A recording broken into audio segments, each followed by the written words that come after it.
어떤 기관으로부터나 어떤 교회로부터, 총회로부터, 노예로부터 한국 교회가 미래에 어떻게 했으면 좋을까요라고 하는 어떤 부탁을 받은 것은 결코 아닙니다. 아직까지 그런 부탁을 받은 경우들이 아직 없기는 합니다. 아마도 모든 한국교회 교단들마다 각기 교단의 형편들과 어려움들을 헤쳐가기 위한 다각적인 노력들을 많이 하고 있으리라고 생각합니다. 저희 본 연구소에서는 우리 한국교회가 어떻게 이런 위기를 잘 극복해 나가야 될 것인가에 대한 제언을 드리기 위한 시리즈로 지금 계속 진행 중에 있습니다. 오늘은 그 6번째로 공유 목회에 대하여 우리 한국교회에 제언을 해보려고 합니다. 물론 이 공유 목회를 위해서 제가 사전적으로 임상을 했거나 모형을 만들었던 것은 결코 아닙니다. 그렇지만 간간히 들려오는 공유 목회라고 하는 그 이야기들이 공공연하게 지금 제시되고 있는데, 제가 생각하고 있는 저희 연구소가 연구하고 있는 공유 목회와는 다소 거리감이 있어서 오늘 여러분들에게 진정한 공유 목회가 무엇인가를 함께 나누어 가 보려고 합니다. 공유라고 하는 것은 우리가 잘 알다시피 함께 나눈다라고 하는 의미도 되지만, 또 다른 면에서는 공유 목회는 하나가 된다라고 하는 이런 복합적인 요소를 함축하고 있기도 합니다. 공유 목회한다 이러면 흩어진 것 같지만 하나가 되는 것을 의미하기도 합니다. 이 공유 목회라고 하는 것은 우리들 교회 자체가 각각의 담임 목사의 소유도 아니고 교회를 세웠던 설립인들의 어떤 소유물은 더더욱이 아닙니다. 하나님의 교회, 하나님의 소유가 하나님께 있습니다. 그렇지만 우리가 개체적으로 교회들을 기관 유기체로 이렇게 존재하고 있기 때문에 이 공유라고 하는 것은 상호 보완, 그리고 함께 성숙과 성장을 해가는 것.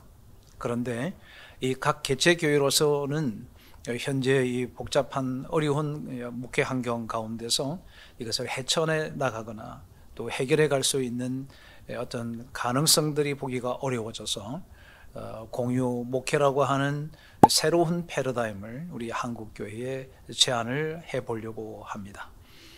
이 공유 목회의 가장 기본적인 컨셉은 교회 안의 교회들입니다. 교회 안의 교회들입니다. 여러 개의 교회들이 함께 한 빌딩 안에서 예배를 시간대별로 드리는 예배를 공유 목회라고 하지 않습니다. 그것은 공유 오피스입니다. 공유 공간입니다. 공간을 함께 쓰는 것이지 이것을 공유 목회라고 하기에는 다소의 거리감이 있습니다. 하나의 교회로 합쳐지면서도 또 다른 각각의 교회가 존재하는 것, 이것을 보고 공유 목회다 이렇게 얘기할 수 있을 것 같습니다. 그러면 작은 교회들이나 우리가 교회 안에서의 단일 교회 안에 있는 교회의 소그룹들처럼 내지는 중그룹들처럼 그의 구조를, 새로운 구조들을 가지고 있는 것, 이것을 이런 교회들의 형태를 띠는 것을 보고 우리는 공유교회, 공유목회 이렇게 생각하는 것입니다. 이러다 보면 교단의 장벽도 넘을 수 있고 노회의 장벽도, 시찰의 장벽도 훨씬 뛰어넘어서 전혀 무관하게 여전히 각각의 교회가 있으면서도 또 하나의 큰 교회를 이루어서 우리에게 주어진 사역들을, 당면 과제들을 해결해 가자라고 하는 것입니다. 지금은 모든 것이 전환기에 있습니다. 전 세계도 마찬가지, 기업들도 마찬가지, 지금 각각의 그룹들마다 미래의 먹거리를 찾기 위해서 대단한 노력들을 하고 있고, 이 코로나19 이후에 지각 변동이 일어날 것으로 대부분 다 예측해 가고 있습니다. 온라인의 시대가 점진적으로 발전할 것이라고 이렇게 추정하는 것에 반하여 이 온라인 문화가 급속도로 현실화되어졌고 많은 시기들을 앞당겨져서 발빠르게 이 전환기에 적응해 가고 있습니다. 우리 교회도 예배 없이 비대면이라는 것과 사회적 거리두기 때문에 교회들도 아마 오래전부터, 먼 시간 전부터 온라인 교회, 온라인 예배를 준비해 왔고 또 그것을 성취해 가고 있는 상황에 있습니다. 그래서 소위 지금은 전환기 목회를 준비할 시점이다 라고 생각하는 거죠. 여러분이 전환기라고 하는 것은 환경을 바꾸고 자원과 물적 자원, 인적 자원들을 확대해 가고 더더욱이 어떤 전환의 시기를 결코 놓치지 않아야 한다라고 하는 것이죠. 여러분, 하프타임이라는 거 잘 아실 것입니다. 운동 선수들이 축구 경기만 해도 전반전 45분, 후반전 45분을 뛰는데 만약에 전심 전력을 다해서 90분을 뛴다고 한다면 그 피로도나 선수들의 건강 문제에 심각한 문제가 있을 것입니다. 그래서 각 중간 시점인 적절한 시점이 되는 중간에 하프타임을 가져서 선수들의 피로도를 정리하고 또 작전을 수정해가는 그런 시간을 갖는 것, 이것을 우리는 어떻게 보면 전환기에서 해야 될 역할이지 않을까라고 합니다. 대부분이 하프타임 시기에는 작전을 짭니다. 새롭게 구성을 하고 구성 멤버들을 바꾸기도 하고, 그리고 그 적절한 시기에 교체 선수를 투입을 시키기도 하고, 어떤 사기를 악량하고 그리고 동기를 부여하는 이런 엄청난 일들을 전환기에 하고 있는 거라고 한다면, 우리 교회도 어쩌면 지금은 강압적인 하프타임을 갖고 있긴 하지만 도리어 이 하프타임 시간을 통하여 새로운 목회의 패러다임을 형성해 나갈 수 있도록 하는 것이 바람직하지 않을까라고 하는 생각을 갖습니다. 공유 목회를 하게 됐던 배경들에 대한 설명을 여러분에게 좀 지금부터 좀 해보려고 합니다. 왜 각각의 교회가 하나의 교회로 해야만 하는가라고 하는 것입니다. 우선 첫 번째 우리가 고려해야 할 것은 개인 소득이 3만 불 시대에 지금 우리 한국 사회가 들어와 있습니다. 3만 불을 살고 있는 사람들의 가정을 보면 1인당 GDP가 3만 불이니까 아마 2명으로 본다면 6만 불 정도 될 것입니다. 이걸 하나로 환산한다면 약 한 달러로 한다면 6,500만 원 정도, 월 하면 500만 원에서 600만 원 정도의 소득을 가지고 살아가는 사람들로 도시들이 가정을 이뤘다는 거죠. 물론 오늘 이 강의의 그 전반적인 것은 도시에 있는 교회들을 거의 대상으로 보는 것이 타당하다라고 생각합니다. 그러므로 도시 한 가정이 소득이 6천에서 7천만 원이 기본적인 GDP라고 한다면은 이들의 라이프 스타일이 어떨까라고 하는 것을 한번 살펴볼 필요가 있지 않겠습니까? 여러분, 이들은 여기 지금 기록되어 있는 것처럼 행복을 추구하고 자신의 세계라고 하는 것을 우선순위에 둡니다. 내 가정, 내 식구, 내 가족, 나라고 하는 것입니다. 이웃에 대한 개념들을 별로 두고 있지 않습니다. 그래서 차라리 옆에 있는 사람과 모르고 살아가는 것이 훨씬 더 좋다라고 이렇게 생각하는 거죠. 이들은요, 초편의주의를 씁니다. 그냥 적당히 편의주의에 편성하는 것이 아니라 초편의주의라고 하는 것입니다. 자기만 편하면 되는 거예요. 그래, 이런 어떤 사회적인 문화들이 형성되어져 있는 시대가 지금의 시대라고 하는 거죠. 물론 당연히 초편의주의는 초개인화를 이루게 될 것이고, 또 자기 개인화가 되다 보면 가족 단위의 모든 이동들과 계획들을 수립해 갈 수 있지 않겠습니까? 우리가 흔히 지금 사회적 현상 중에 하나를 보면 지금 비대면 사회적 거리두기 뭐 이렇게 해요. 그런데 자식들이 도시에 살고 있으면서도 명절이 되면 부모님을 찾아가는 것들에 대해서 굉장히 어려워하죠. 그런데 그들은 뭐 하느냐 하면, 그들은 가까운 데로 가족들을 데리고 여행을 간다든지 어떤 취미생활을 한다든지 가족 단위로 자신의 삶들을 정리해가는 것을 볼 수 있습니다. 그게 현실이라고 하는 얘기죠. 이들은 레저에 관심이 많습니다. 스포츠를 굉장히 좋아합니다.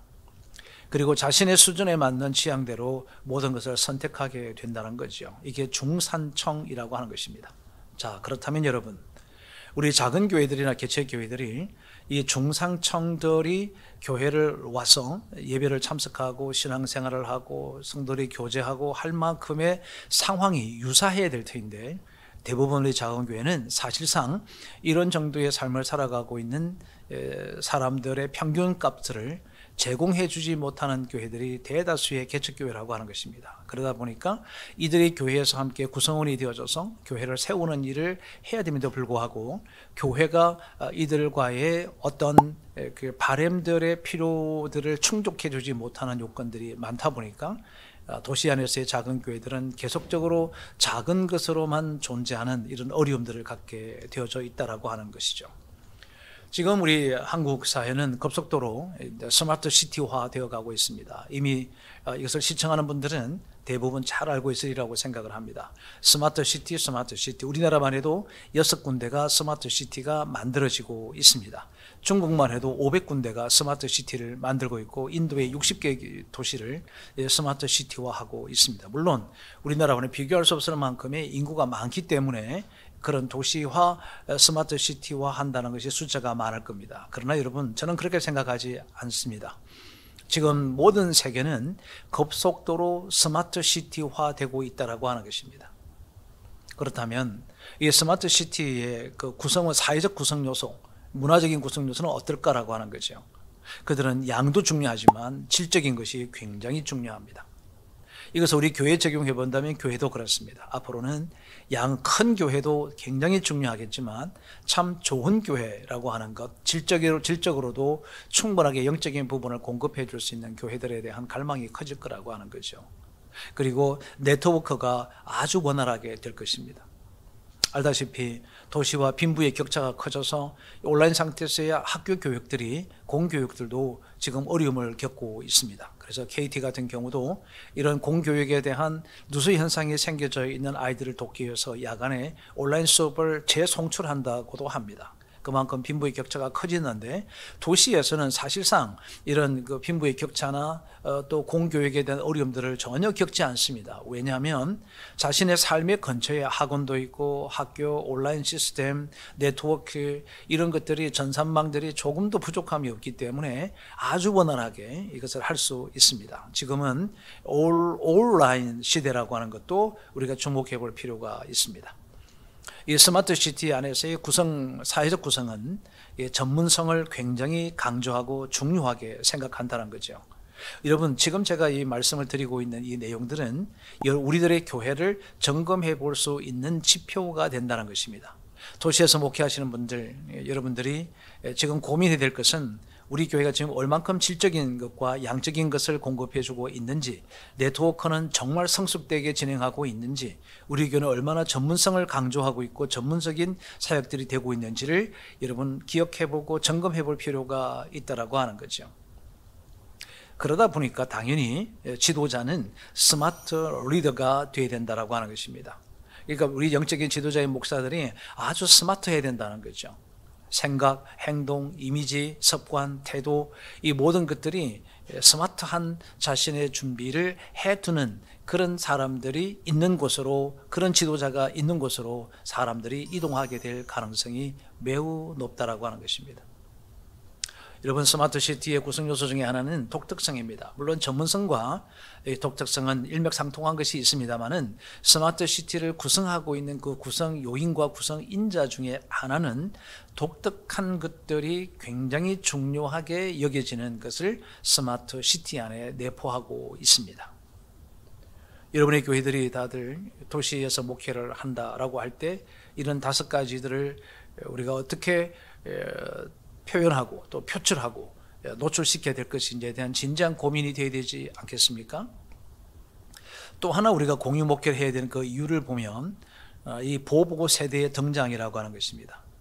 이상하죠. 보수주의와 보헤미안이라고 하는 이런 어떤 사고 구조, 사회적인 문화, 어떤 이게 세대적인 이데올로기라고 하는데 이런 세대적 이데올로기를 갖고서 있는 사람들이 등장하기 시작했다는 것입니다. 도시에 있는 30, 40대 같은 경우는 그 대부분이 이 보보 세대에 해당되어 있습니다. 이거를 소위 우리는 이제 정치권에서는 강남 좌파라 그렇게 이야기합니다.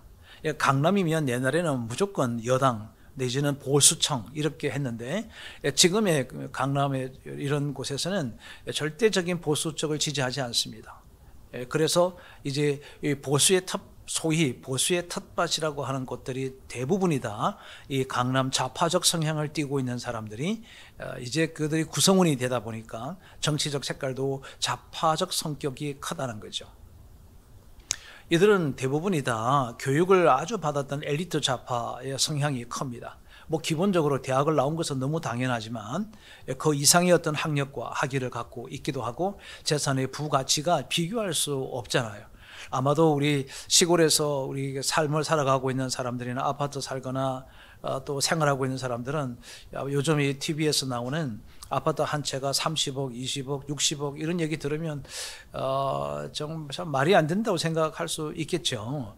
그만한 사이즈가 지방 같은 데는 2억이고 3억이면 충분히 사는 게 똑같은 평수인데도 서울에 있다고 이게 30억, 20억 그런데 이러면 더 놀라운 것은 매매가 할 게 없다는 얘기예요. 대기자가 많다는 얘기죠. 참 끔찍하잖아요. 이런 사람들의 성향이 크다는 거죠. 또 하나는 장인 수준의 품질을 선호한다. 브랜드를 찾기도 하지만 더 중요한 것은 지금은 누가 이것을 만들었느냐라고 하는 것입니다. 이런 것을 선호하고 작지만 귀한 물건들을 굉장히 아끼고요. 자기 취향 중심으로 합니다. 이들은 보편성이 별로 없습니다. 일반적이고 평균성이 별로 없습니다. 각각이 다 다르다 이렇게 보면 되겠죠. 그리고 뭐든지 양적인 평가보다는 질적인 평가들을 많이 하게 되고 본질에 접근해서 얘기할 경우가 굉장히 많습니다. 우리나라의 대표적인 중산층의 삶이라고 얘기를 하는데 제가 볼 때는 평균적으로 볼 때는 상위층 개념에 살고 있다 이렇게 봐도 될 것 같습니다. 이들이 선호하는 것은 사회적인 기여, 사회적인 책임을 지고 있는 기업들과 사회 공유 가치를 주장하는 그런 기업들에 참여하고 그런 회사를 선호한다는 것입니다. 여러분, 제가 이 이야기를 왜 여러분에게 드릴까요? 지금 30, 40대, 50대 초반은 이러한 것을 함축하고 있는, 이런 것을 내포하고 있는 그런 교회를 찾는다라는 것입니다. 우리가 공유 목회를 해야 되는 또 한 가지는 이 엣지의 균형이 있는 교회를 찾게 된다는 것입니다. 안정성, 편의주의는 안정성을 함의하고 있습니다. 그래서 하드 엣지와 소프트 엣지 그리고 스트래티지 엣지라고 하는 이 세 가지가 얼만큼 교회가 잘 보유하고 있는가, 이것을 하고 있는가를 보는 거죠. 하드 엣지라고 하는 것은 외향적인 것들에 대한 안정감입니다. 그죠? 그래서 그 교회 건물이 있다든지 교회가 그리고 뭐 부채가 없이 안전하게 교회가 성장할 수 있는 모판이 준비가 되어 있는 것, 이것이 하드웨어의 일반적인 개념. 소프트웨어는 뭔가가 다른 것이 있다라고 하는 거죠. 뭔가 다른 어떤 내용들이 있다, 전문적인 것들이 있다, 독특성이 있다라고 하는 것을 가지고 있는 교회. 그리고 전략적 엣지라고 하는 것은 그것을 접근해가는 방식이 일반인들이 봐도 충분히 객관적으로 인정이 될 만한 그러한 전략적인 어떤 기술들이나 전략적인 목회들을 하고 있을 때 비로소 사람들이 이런 곳을 찾게 된다라고 하는 것입니다. 그런데 여러분, 제가 오늘 여러분에게 말씀드렸던 이런 그 교회들을 형성할 수 있는 것은 어떤 교회일까요? 이런 교회들은 대부분이 중대형 교회가 이것을 할 것입니다. 그러다 보니까 자연스럽게 도시에서는 중대형 교회로 쏠림 현상을 가질 수밖에 없다라고 하는 것입니다. 그렇게 자연스럽게 쏠림 현상이 생길 수밖에 없으니까 작은 교회는 도태되거나 침체될 수밖에 없어서 이것을 어떻게 해결해 갈 수 있을까라고 할 때 여러분에게 제안한 공유 목회가 가능하다라고 하는 것입니다. 제가 앞전에 제 5탄에서는 캠퍼스 처치에 대해서 우리 한국교회에다가 제언을 드렸습니다. 캠퍼스 처치는 어떻게 보면 중대형 교회가 캠퍼스 처치를 통해서 작은 교회와 함께 공유해가는, 공존해가는 하나의 전략이라고 한다면, 오늘 드리는 여러분 공유 목회는 작은 교회들이 전략적으로 2-3개가 4개가 합쳐져서 하나의 큰 교회를 이루어가도록 해서 방금 말씀드렸던 공유 목회를 해야 되는 그 필요성들을 충족할 수 있도록 하는 것, 이것을 여러분들에게 제안해 드리고 싶은 것입니다. 당연히 지금 이 시대는 이런 스마트 시티와 보고 세대를 이끌 수 있는 영적 지도자들, 스마트한 지도자들을 요구하고 있다라고 하는 것입니다. 그러면 어떻게 공유 목회를 형성해 낼 것인가라고 하는 것입니다. 여러분, 온라인으로 공유하십시오. 그들이 함께 교회들이 2개, 3개, 4개 교회가 하나가 되어져서 함께 웹사이트를 만들고 함께 공부하고 제자훈련 강의는 함께 아우러서 하는 것입니다.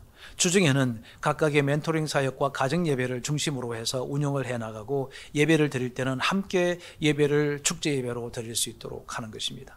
교육부도 함께 합니다. 작은 교회가 한 몇 명씩 있는 작은 교회들이 합치면 시너지 효과를 낼 수 있기 때문에 얼마든지 더 높은 어떤 결과를 창출할 수 있는 교육부 사역들이 전개될 수가 있다고 하는 것입니다. 교회별 워크숍이나 교회 행사나 세미나나 또 수련회나 이런 것들은 함께 연합으로 진행할 때 대단히 높은 결과, 높은 성과를 거둬낼 수 있을 것이라고 확신하고 있습니다. 그럼 이렇게 공유 목회를 하고 싶을 때 우리는 어떻게 해야 될 것인가 라고 하는 것입니다. 여러분, 공유 목회는 공정하고 투명하고 객관성을 함축하고 있어야 합니다. 함의해낼 수 있어야 됩니다. 만약에 교회가 합쳐지는데 하나가 되어서 한 교회를 이루어 나가는데 투명하지 않거나 공정하지 않거나 객관성이 없어 결여될 때는 그 연합이 결코 쉬운 것은 아닐 것입니다. 여러분, 다시 한번 말씀드립니다. 공유 목회는 4개 혹은 3개의 교회가 없어지는 것이 아니라 그 교회가 그대로 하나이면서 각각이 있으면서도 다시 이 3개와 4개 교회가 하나의 교회를 만드는 것을 의미합니다. 그러므로 합치려고 하는 교회의 숫자만큼 각각의 교회가 컨설팅을 통해 객관성과 공정성과 투명성을 함의해 갈 수 있으셔야 된다고 하는 것입니다. 강점을 융합하고 실제적으로 이 세 교회가 연합으로 했을 때 하나의 큰 그 교회를 형성할 수 있을 것인가에 대한 가부를 결정해 보고, 그리고 실제 지분과 그리고 지분 구성에 대한 협의를 한 다음에 각각의 교회가 연합되어져서 하나의 역할을 어떻게 감당할 것인가를 논의해 가는 방식으로 합니다. 그러나 교단이 달라도 또 노회가 달라도 또 시찰이 달라도 하나가 될 수 있습니다. 교회 교파 떠나지 않아도 되는 방법이 공유 목회의 중요한 골자가 되겠습니다. 그럼 우리는 도대체 무엇을 공유해야 될 것인가? 앞에 잠깐 말씀드렸습니다마는 교회 건물, 웹사이트, 우리 여러분 목회자들 사무실, 직원들 사무실, 그리고 예배 드리는 거, 그리고 교육하는 거, 훈련하는 것을 이 3개에서 4개 교회가 함께 공동으로 목회를 진행합니다. 그러나 교회는 교회가 하나가 되는 것이 아닙니다. 사역 전체를, 목회를 공유해야 하는 것에 불가하다라고 하는 것을 여러분 반드시 기억해 주셔야 할 것입니다. 그러므로 이런 일을 위해서는 스마트 시티에 한맞는 스마트 리더, 스마트 빌딩, 스마트 시스템, 스마트 설교, 그리고 스마트한 경영, 이렇게 이루어져야 된다라고 하는 것입니다. 사랑하는 우리 동역자 여러분, 한국 교회가 많은 위기 앞에 노출되어져 있습니다. 다양한 목회의 패러다임이 필요한 시점에 있습니다. 우리는 새롭게 시작해 볼 필요가 많습니다. 지금은 기업들도 한 개체적 어떤 기업의 형태로서는 이 글로벌 시장을 이겨낼 수가 없기 때문에 그들은 연대하고 있습니다. 그럼에도 불구하고 그 안에 하나의 좋은 타운을 형성하고 하나의 건물 안에, 그리고 한 사무실 안에서 함께 그들의 기술을 공유해내면서 세계 경쟁에 뛰어들고 있습니다. 가까운 우리 연구소에서 가까운 지역에 얼마 전에 건물이 하나 이래 들어섰습니다.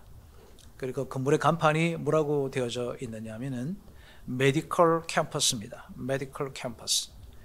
그건 각각의 전문의 의사들이 하나의 건물을 지어서 그 건물에 들어왔습니다.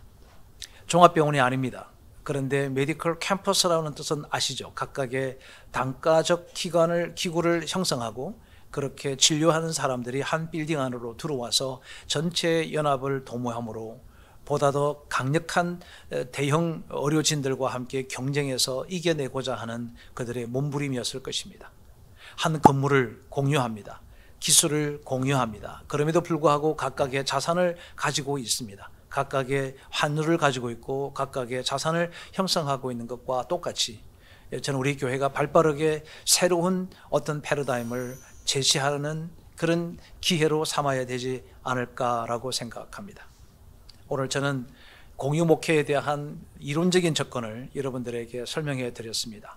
제가 재원 시리즈를 하는 그 중요한 이유 중에 하나는 정답을 제시하기보다는 이제 우리 모든 목회자들이 함께 고민을 하자라고 하는 것에 더 비중을 두고 있음을 다시 한번 더 말씀드리고 싶습니다. 다음 주 제7탄은 교회의 사회적 책임이라고 하는 제 논문을 중심으로 해서 여러분들에게 설명을 해 드리려고 합니다. 여러분 시청해 주셔서 감사드립니다. 한국교회의 위기 앞에 우리 모두가 함께 최선을 다하고 있는 이때에 뜻을 모으고 마음을 모으고 우리가 함께 연구해 나간다면 이 어려운 시기를 하나의 전환점이 되어져서 위대한 교회, 위대한 하나님을 드러내는 그런 아름다운 목회 현장이 될 것이라고 확신하고 있습니다. 건강하십시오. 감사합니다.